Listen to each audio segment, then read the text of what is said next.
kasih, Nini. Terima kasih. Kau telah menepati janjimu padaku. Aku sudah menepati janjiku, Lara Manis.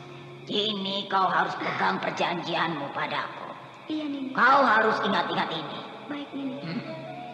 Kau akan tetap menjadi gadis cantik jika setiap munculnya bulan purnama kau meminum darah seorang gadis. Tapi jika kau lupa, wujudmu akan berubah menjadi seekor ular dan akan seterusnya menjadi ular penghuni Gunung Cermai. Mengerti? Baik, baik, Nini. Aku akan pegang dan ingat semua itu. Nah, jika kau akan kembali, aku sudah izinkan kau kembali ke desamu. Berbahagialah, Lara Manis.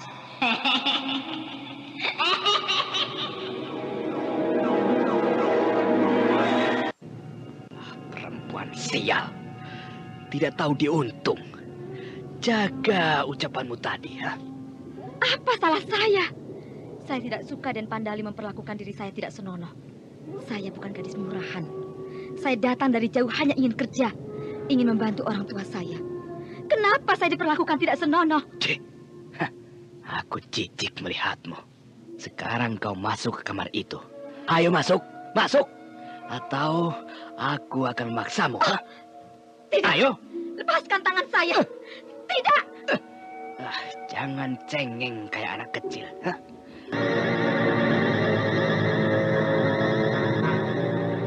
Misteri Nini Pelet.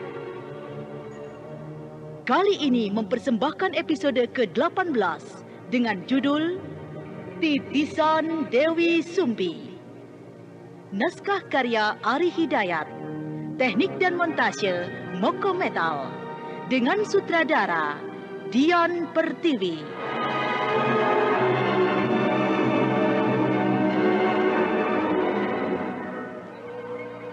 Titisan Dewi Sumbi.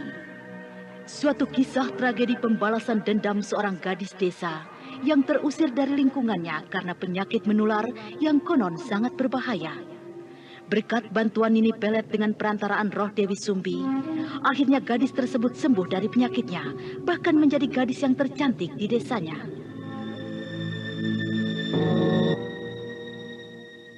Dalam seri yang ke-25 Anda sekarang masih mendengarkan sandiwara radio Misteri Nini Pelet di channel Memori 80.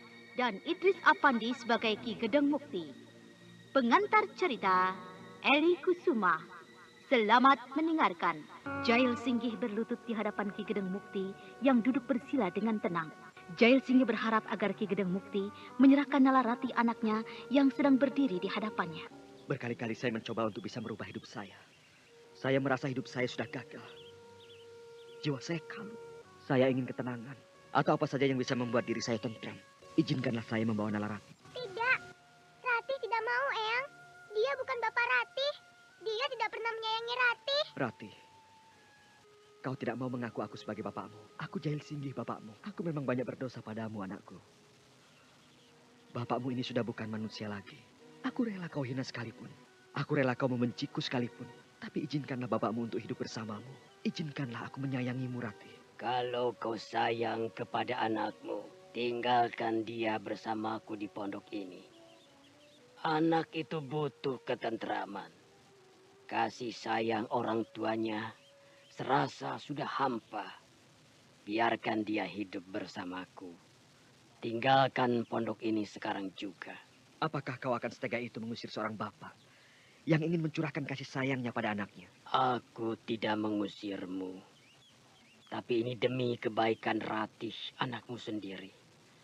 Anak itu masih kecil. Dia belum mengerti persoalan kasih sayang. Saya izinkan dia tinggal bersamamu.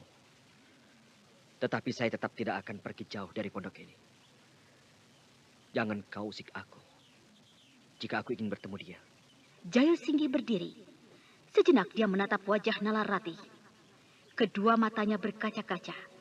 Kemudian dia melangkah keluar dari pondok itu. Malam itu Jail Singgih tidur di rerumputan yang tidak jauh dari pondok Nalarati. Berkali-kali dia menyesali dirinya karena ia merasa sudah tidak mempunyai kemampuan apa-apa lagi. Orang tua itu begitu bijaksana. Aku menyesal telah mencoba dia dengan kepandaianku. Ternyata aku tidak memiliki apa-apa di hadapannya. Aku seperti seekor kijang yang kedinginan. Nalarati, kenapa anak itu begitu jijik padaku? Aku seperti manusia yang tidak berguna lagi di mata anak itu. Oh, Nalarati, tidakkah kau rasakan perasaan bapakmu ini? Ini semua memang salahku. Oh, Jail Singgi, kau laki-laki terkutuk. Kau sudah menjadi sampah yang tidak berguna lagi. Anakmu sendiri tidak mau mengangkat sampah itu. Anakmu sendiri telah mencampakkan dirimu. Apakah dosa yang kau perbuat sudah terlalu banyak di muka bumi ini? Kenapa hidupmu menjadi terlunta-lunta? Kau laki-laki busuk, Jail Singgi. Kau tidak berguna hidup untuk anakmu. Sementara malam terus merayap jauh. Saat itu Nalarati tengah terbaring di pangkuan Ki Gedeng Mukti yang sedang duduk bersila. Seburuk apapun laki-laki itu, dia adalah bapakmu, Ratih. Ratih juga kasihan pada orang itu, Eyang. Tapi ibu melarang Ratih. Ibu tidak boleh mengakui dia sebagai bapak Ratih. Ibumu sedang ada persoalan dengan dia. Kau jangan turuti keinginannya. Kau suka pada bapakmu, Ratih? Laki-laki itu kasar, Eyang. Ratih takut dia tidak sayang pada Ratih. Eyang melihat sorot mata laki-laki itu penuh penyesalan. Orang itu jahat ya, Eyang. Eyang sudah kenal dengan orang itu. Jahat itu setan, Ratih. Ratih tahu kan setan? Tahu, Eyang. Setan itu ada di mana-mana. Di ruangan ini, di dalam diri kita. Kalau kita jahat, kita bisa disebut sebagai setan, Eyang. Kau pintar. Siapa yang mengajarimu, Ratih? Ibu sering mendongeng jika mau tidur dengan Ratih. Manusia bisa disebut setan jika dia jahat. Itu benar. Setan memang ada di mana-mana. Untuk itu, Ratih harus bisa melawannya, ya. Bagaimana caranya, Eyang? Ratih harus bisa mengekang hawa nafsu, harus jujur, saling tolong-menolong pada sesama. Dengan Ratih menjadi anak baik, taat pada kedua orang tua, setan tidak akan mengganggu Ratih. Ingat, Ratih. Anak yang paling baik adalah anak yang patuh pada kedua orang tuanya. Iya, Eyang. Pagi mulai merekah. Sinar matahari mengintip dari celah-celah daun pohon. Nalarati berjalan membawa sebatok bubur hangat, kemudian memasuki rimbunan pohon. Lalu dia menghentikan langkahnya di hadapan seorang laki-laki yang tidak lain adalah Jail Singgi. Oh, Ratih, kau tahu aku ada di sini? Saya disuruh Eyang mengantarkan bubur hangat ini. Terima kasih. Terima kasih, Nak. Eyangmu sangat baik padaku. Ratih tidak makan? Sudah. Ratih mau kan menemani aku makan? Ratih mau duduk di dekatku? Ayo, aku tidak apa-apa. Duduk sini, Nak. Bagus. Kau memang anak yang baik, Ratih. Kau cantik.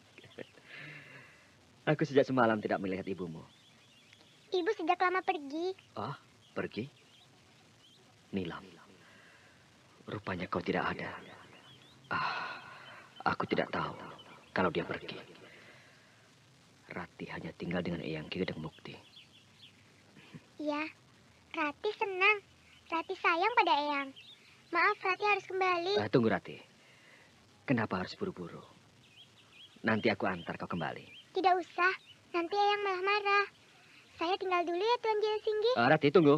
Nalarati berlari. Jail Singgi berdiri sedih memegangi batok kelapa yang berisi bubur hangat. Anak itu. Aku dengar mulutnya menyebutku dengan sebutan Tuan Jail Singgi. Kenapa dia tidak mau memanggilku dengan sebutan Bapak? Bocah itu begitu lincah dan cerdik. Aku senang dengan dia. Aku ingin sekali-kali memeluknya, tapi aku takut. Bocah itu menjadi marah dan membenciku. Dia sudah mulai baik padaku. Aku tidak mau lagi. Aku bisa mendekati dia secara baik-baik pula. Nah, Bocah itu keluar lagi dari dalam pondoknya. Sepertinya dia akan pergi. Mau kemana dia? Biar aku cegat dia di tengah jalan. Ratih. Tuan Jalsinggi, minggirlah. Jangan halangi jalan saya. Kau mau kemana, Ratih? Sepertinya kau akan pergi jauh. Ratih mau mencari kayu di hutan. Kau terlalu berani. Berbahaya untuk anak sekecilmu. Aku sudah biasa. Apakah Eyangmu tidak marah? Tidak, Eyang melepaskanku untuk belajar berani. Bukankah hidup ini keras? Tuan Jalsinggi, saya harus berani. Saya tidak mau menggantungkan segalanya pada Eyang. Oh, kau pandai sekali. Bagaimana kalau aku ikut? Kita bisa menggunakan kuda. Tidak, saya lebih baik jalan kaki. Tempatnya tidak jauh dari sini. Tapi, boleh kan saya ikut? Nala Ratih diam saja. Anak itu hanya menganggukkan kepalanya. Maka Jalsinggi pun tersenyum senang. Ayo, kita berangkat sekarang. Di sini tempatnya. Tidak jauh kan? Tuan Jalsinggi tunggu di sini ya. Saya akan mengumpulkan kayu-kayu kering itu. Tidak. Sebaiknya kau saja yang tunggu di sini, Ratih. Biar aku yang akan mengumpulkan kayu-kayu hutan itu. Nanti kau capek. Kau tidak boleh kerja keras. Aku sudah biasa. Tanganmu halus. Kau jangan kerja keras. Tunggu saja ya. Jalsinggi tersenyum manis. Dan dia ragu-ragu ketika ingin mencium kening Nala Ratih. Aku pergi sekarang, Ratih. Dia ingin mencium keningku, tapi tidak jadi. Kasihan juga Tuan Jalsinggi itu ya. Apakah benar orang itu bapakku? Sudah selesai. Lihatlah. Cukup banyak bukan? Wow, banyak sekali. Biar besok kau tidak perlu mencarinya lagi. Ayo. Sekarang kita bawa pulang kayu-kayu ini.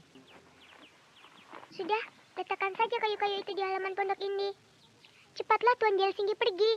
Kalau Eyang tahu, saya bisa kena marah. Baiklah. Tapi... Ada apa Tuan Jalsinggi? Kenapa Tuan memperhatikan aku? Apakah saya boleh mencium keningmu? Memeluk dirimu? Tuan Jalsinggi aneh. Ratih. Tidak bolehkah saya mencium keningmu? Memeluk dirimu? Apakah kau jijik pada bapakmu sendiri? Aku sadar.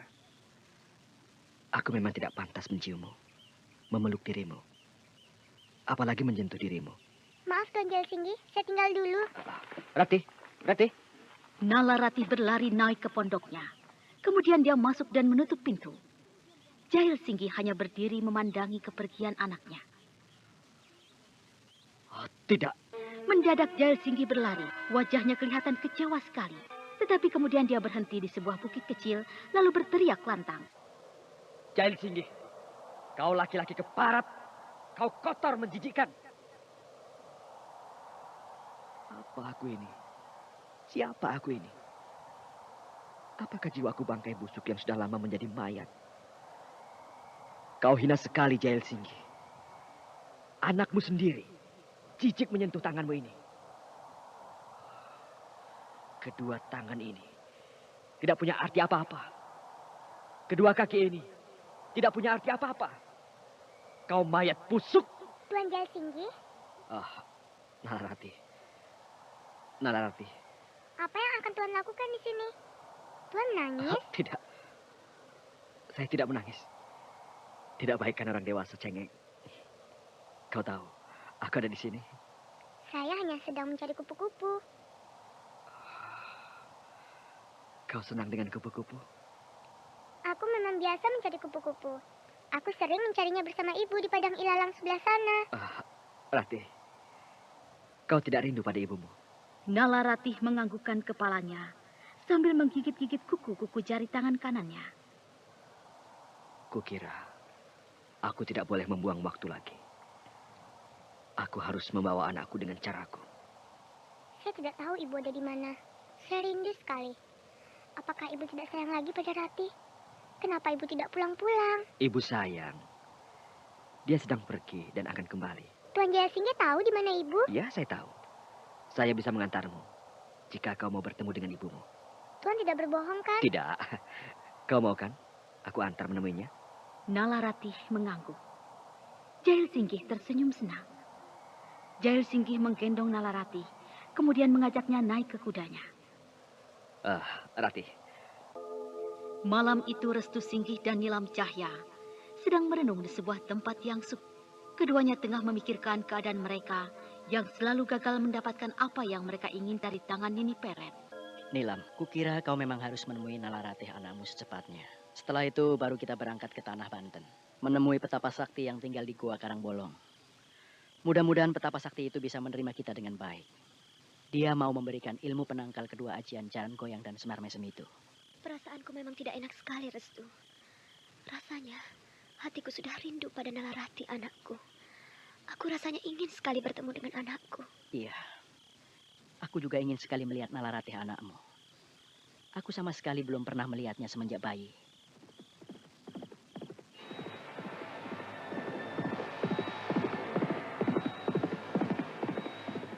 Nilam, bukankah itu Lara Manis?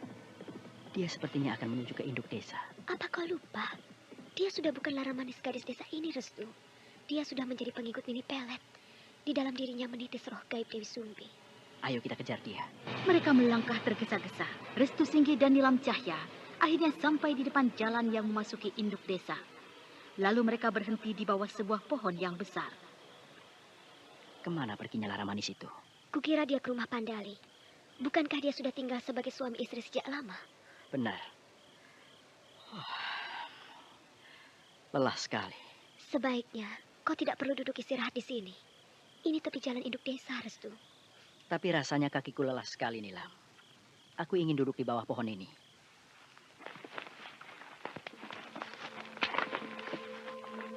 Oh, Restu, lihat ke atas pohon itu. Daun-daun pohon itu tiba-tiba bergerak cepat sekali. Padahal tidak ada angin. Nilam, sepertinya di atas pohon itu ada orang. Tidak mungkin. Aneh. Daun-daun itu semakin cepat bergerak-gerak. Restu, apa kita lupa? Bukankah pohon ini yang pernah dikatakan seorang penduduk? Kalau dulu pernah ada seorang gadis desa gantung diri di atas pohon ini. Nilam, apakah pohon ini sudah menjadi angker? Bukankah di pohon ini juga kita pernah melihat pengemis bungkuk yang aneh yang tinggal di tepi desa ini? Benar. Ada 2 orang peronda datang kemari. Bukankah mereka yang pernah kita temui tempo hari? Oh, kalian malam-malam begini ada di sini? Bukankah kalian yang tempo hari ingin pergi melihat kuburan tua itu? Iya, ayo. Bagaimana hasilnya? Hah? Apakah kalian sudah datang melihatnya? Kami belum sempat melihat kuburan tua itu. Iya, kami kembali lagi kemari. Lalu, kenapa kalian berdiam diri di bawah pohon angker itu? Min, benar tuh Min. Bulu kuduku jadi merinding. Aduh, mereka tidak tahu kalau pohon itu sangat angker sekali. Kenapa kalian jadi ketakutan? Tidak. Kalian sepertinya takut melihat ke atas pohon itu. Pohon itu, Nyai. Aduh, pohon itu. Saya tidak berani bercerita dah. Aduh, bulu saya merinding. Kami melihat daun-daun itu bergerak. Padahal tidak ada angin. Apa benar begitu? Dalali? Kembali kedua peronda itu saling berpandangan. Mereka semakin takut mendengar apa yang baru dikatakan Restu Singgih dan langsung mengambil langkah 1000. Tunggu. Mereka lari seperti ketakutan. Kita belum sempat bertanya, Restu. Apakah mereka melihat Lara Manis menunggangi kuda melalui induk desa? Ayo kita kejar lagi. Mungkin Lara Manis ke rumah Pandali. Min, terus Min. Aduh, tunggu, jangan tinggalkan aku, Min. Ayo cepat larinya. Kita ke pos jaga saja. Tunggu, Min. Aduh, sarungku melorot ini. Aduh, tunggu, kenapa sih, Min? Aduh, ada-ada saja. Kamu ayo cepat. Aduh, sarung. 2 orang peronda itu terus berlari seperti dikejar setan. Akhirnya sampailah mereka di pos jaga. Dalali, apa benar apa yang dikatakan pemuda tadi? Ya Dalali ya. Mereka melihat kalau daun-daun pohon angker bergerak-gerak, padahal tidak ada angin. Aku tidak tahulah. Jangan bicara yang serem-serem.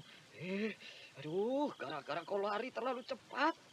Kain sarungku ini, aduh, jadi sobek 3. Ya sudah. Aku lari karena takut setelah mendengar apa yang dikatakan pemuda itu. Sudah. Ya, jangan cerita soal itu lagi. Aku jadi semakin merinding. Tapi kau juga kan tahu kalau pohon itu sebenarnya memang angker. Kau juga tahu kalau dulu seorang gadis pernah gantung diri di pohon itu. Hah? Oh iya. Aduh, Min. Jadi kau sudah tahu? Iya. Aduh, sudahlah. Kalau begitu, aku jadi takut. Dalali. Ada orang datang kemari. Mana? Tuh, bukankah itu kedua orang yang kita temui tadi? Weh, iya. Mau apa mereka? Kalian ada di sini. Kalian mau kemana? Apa kalian juga takut berada di pohon angker itu? Kami tidak tahu soal pohon angker itu. Kami hanya ingin bertanya. Apakah kalian melihat seorang wanita menunggangi kuda melalui jalan ini?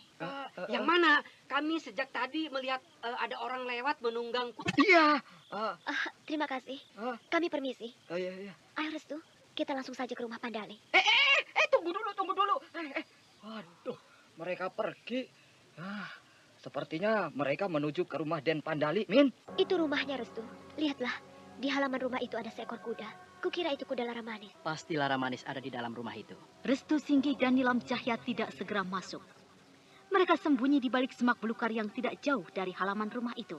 Sementara itu di dalam rumah, nampak Lara Manis dan Pandali tengah berada di dalam pembaringannya. Kakang Pandali, malam ini perasaanku terasa tidak enak sekali. Ada apa, istriku? Aku tidak mengerti. Rasanya suasana malam ini agak lain. Aku malas melayani kakak. Oh, Lara Manis. Kenapa jadi begitu? Sudah, jangan kau peluki aku. Aku sedang merasakan sesuatu yang lain. Mengertilah kakak. Pandali tidak memperdulikan larangan Lara Manis. Dia terus memeluki dan menciumi istrinya. Sebentar itu kita kembali melihat Restu Singgih dan Nilam Cahya yang tengah memusatkan perhatiannya ke arah rumah itu. Anda sekarang masih mendengarkan sandiwara radio Misteri Nini Pelet di channel Memori 80. Keluarlah kau Dewi Sumbi. Hadirkan wujudmu. Hadirkan wujudmu. Tubuh Nilam Cahya dan Restu Singgih semakin lama semakin bergetar hebat. Dan tiba-tiba mendadak jendela kamar rumah itu terbuka lebar. Ada yang main-main denganku. Jendela kamar itu tiba-tiba terbuka, istriku. Jahanam. Siapa kalian yang berada jauh di depan? Hadirkan wujudmu, Dewi Sumbi. Hadirkan wujudmu, Dewi Sumbi.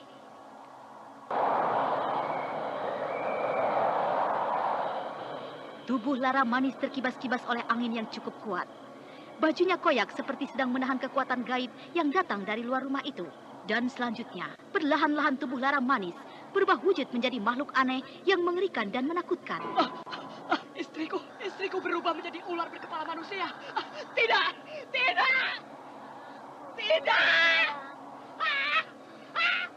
Harus lebih kuat menghadapi musuhku di luar sana.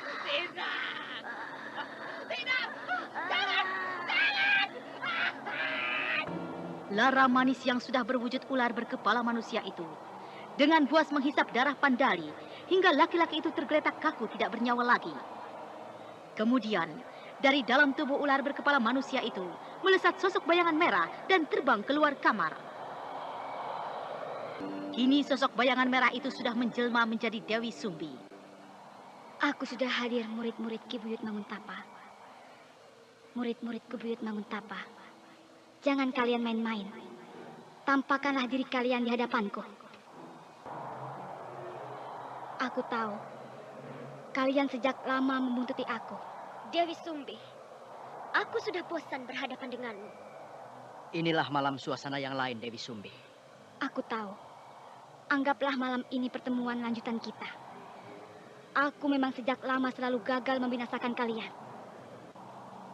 Kita akan bertarung dalam suasana lain, Nilam Cahya. Aku sudah siap. Tiba-tiba tubuh Dewi Sumbi tengkurap. Kedua tangannya merapat. Kepalanya tengadah memperhatikan Nilam Cahya. Tubuh gadis siluman ular itu bergetar hebat. Kedua belah matanya memancar merah. Dan pada saat berikutnya, mulut Dewi Sumbi bergerak dengan garang.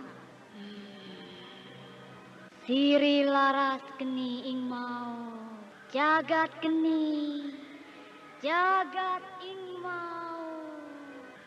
Siri laras geni ing mau, jagat geni, jagat ing mau. Menyesalah kau seumur hidup murid-murid Ki Buyut Manguntapa. Malam ini adalah saat kematianmu. Aji destis api.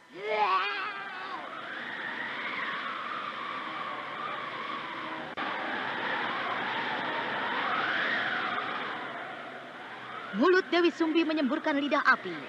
Dan hembusan angin itu berubah menjadi hawa yang panas. Angin panas itu membakar suasana tempat itu. Nilam Cahya menahan kekuatan hawa panas itu. Tetapi semakin lama, tubuhnya terdorong getaran angin panas aji desis api. Dia terus menahannya hingga bajunya koyak dan selanjutnya lepas dari tubuhnya.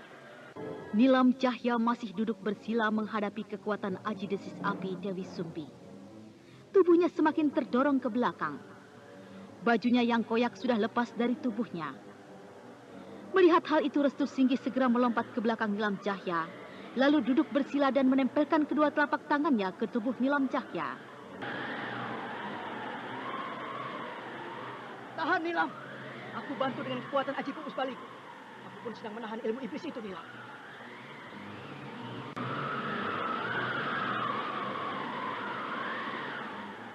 Angin panas semakin menderu-deru, seolah membakar tempat itu.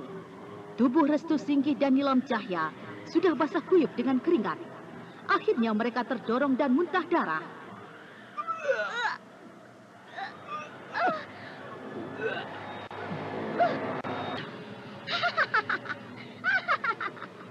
Saatnya kematian kalian sudah tiba. Kalian akan tahu rasa dengan aji desis apiku itu. Nilam, kau tidak apa-apa, Nilam? Tubuhku terasa lemas. Panas sekali. Rasanya aku sedang tidur di atas bara api. Ilmu iblis. Dia punya ilmu simpanan yang baru. Tahanlah, Nilam. Aku akan mencoba menghadapinya. Aji Raja Musti.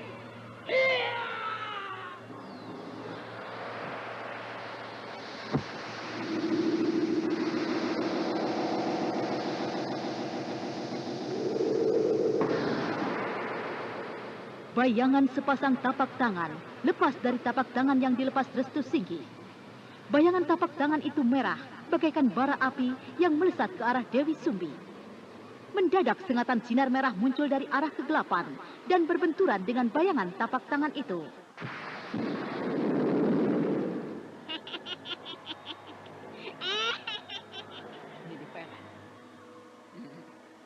Dewi Sumbi bukan tandingan ilmu Braja Mustimu.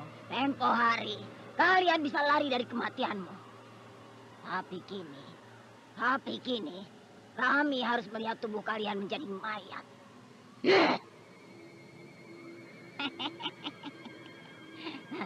Restu, aku akan membuatmu menjadi benar-benar gila. Gila!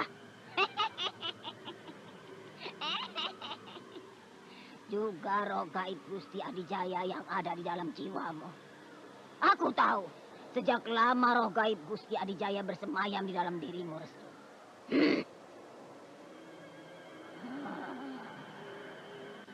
Jaranku, jaranayo. Baliku, baliayo. Ing bumi dada. Sirapku, sirapku. Jaranan goyang, ing jaran goyang.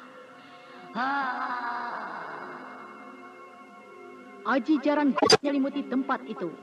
Restu Singgi cemas. Dia tahu kalau dirinya tidak akan sanggup kekuatan pengaruh ilmu itu, maka dia mengambil langkah 1000 dan Nilam Cahya mengejarnya.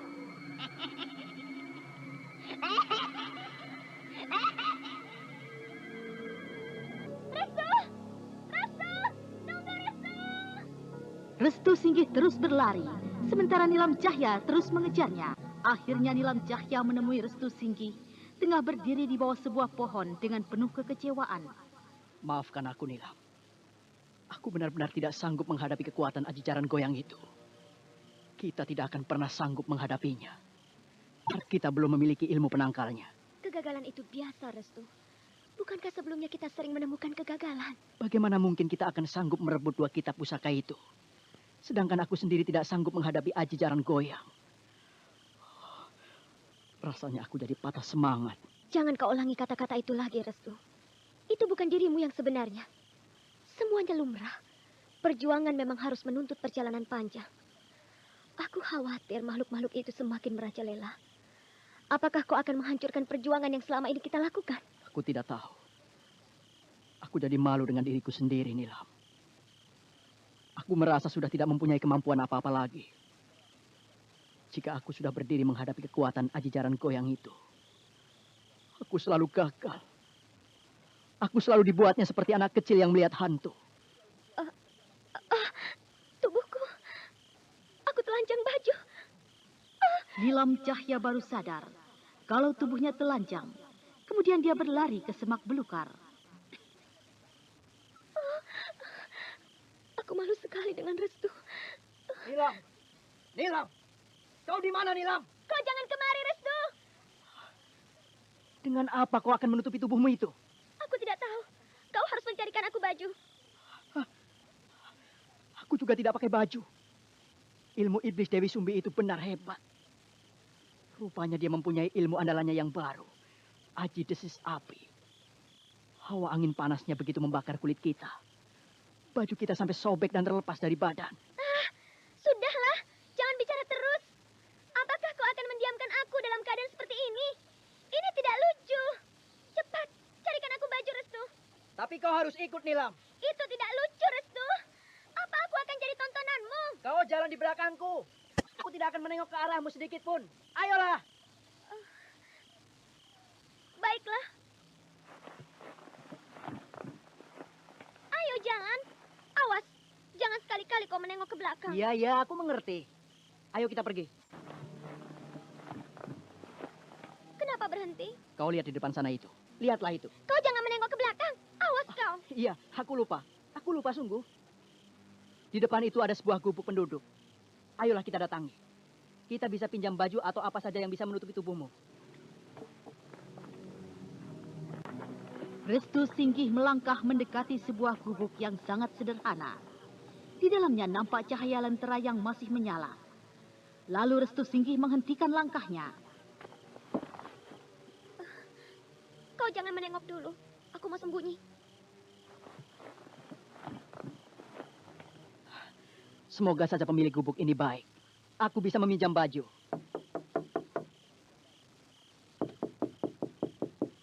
Permisi. Selamat malam. Kukira penghuninya sudah tidur. Lama sekali Restu Singgih berdiri di pintu gubuk itu. Sampai akhirnya muncul seorang laki-laki dan seorang wanita tua yang kemudian menerima mereka dengan baik.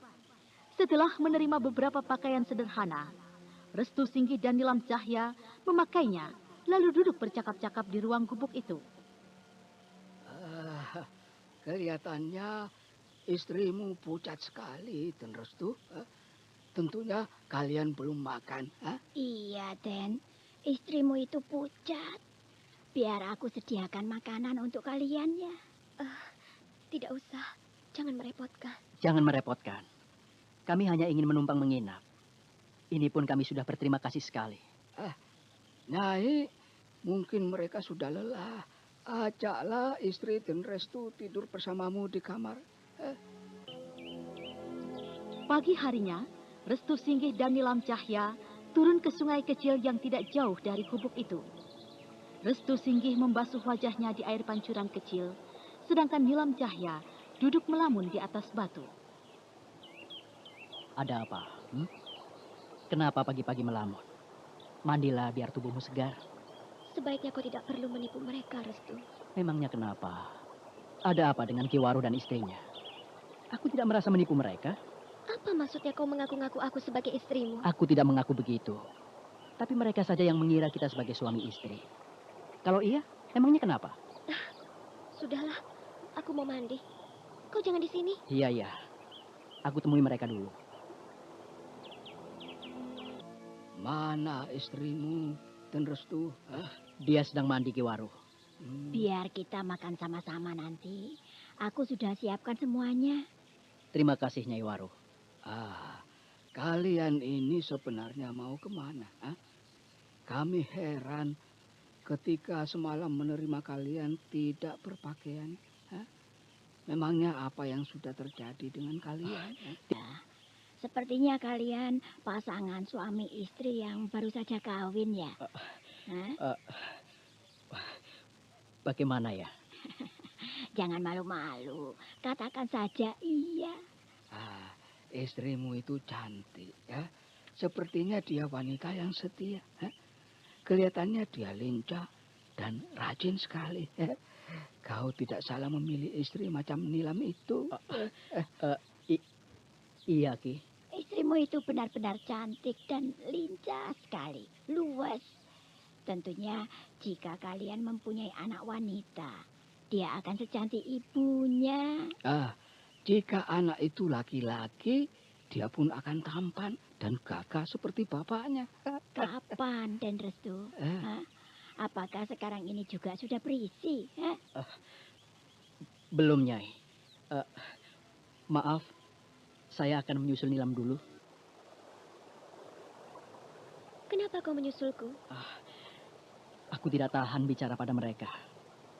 Mereka membuatku terpojok. Mereka yakin sekali kalau kita ini pasangan suami istri. Mereka bertanya tentang anak kita, tentang diri kita. Aku jadi malu sendiri, Nilam. Seharusnya kau berterus terang saja. Kalau kita bukanlah suami istri, kapan kita kawinnya?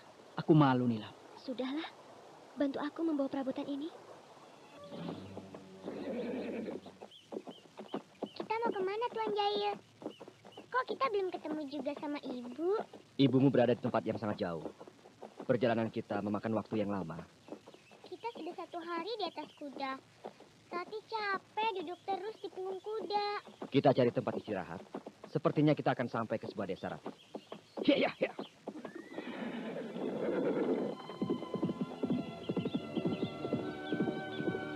Kuda yang ditunggangi oleh Jail Singgih dan Nalar Ratih melaju di jalan setapak yang di kanan kirinya membentang persawahan yang luas. Mendadak Jail Singgih menghentikan kudanya. Kenapa berhenti, Tuan Jail? Kita salah jalan, Rati. Apakah aku akan menuju ke Gunung Cermai? Di balik bukit itu memang ada sebuah desa, tapi aku harus melalui perbukitan Cermai. Itu gunung apa? Gunung Cermai, Rati. Sebelum hari malam, kita sudah harus melalui bukit kecil Cermai itu. Kita akan sampai di sebuah desa. Kita akan istirahat di sana. Ya.